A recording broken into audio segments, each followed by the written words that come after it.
Tulianza hii project wakati tulisikia kuna masomo inasomwa huko Mukima Secondary School. Sisi tukajitolea kama wamama, tukasema twende tujifunze, tuone vile watu wanafanya. Na tukaenda huko, tukaalikwa na mwalimu alikuwa anaitwa Richard wa hapa housing wa house, hii manyumba ya housing.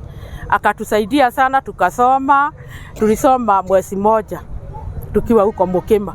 Lakini sisi tulikuwa tumetoka huko upande wa Marura, Segera. Kijiji yetu inaitwa Marura.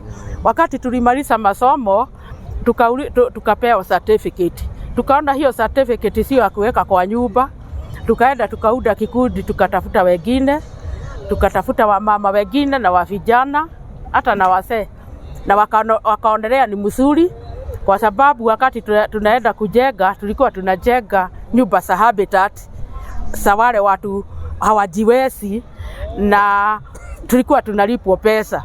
Kwa hivyo tulikuwa tunasaidia watoto wetu wakasoma, tukasaidia manyumba yetu, tukakuwa na starehe ya kukaa. Yani wakati wa kukaa manyumba kuna hitaji chakula, kuna hitaji mavazi, kuna hitaji vitu mingi. Kwa hivyo hiyo pesa ilikuwa inatusaidia sana na tukafurahia hii kazi. Na serikali ningewasihi watununulie hata kama ni mashini hii ya hydroform. Inatumia nini? Diesel, sijui inatumia diesel au inatumia nini. Lakini hiyo ni hisia kufanya nayo kushida hii. Kwa sababu hii unatumia nguvu nyingi na wakati mwingi. Lakini hiyo ya hydroform ni inatumia muda mfupi kutengeneza mawe nyingi.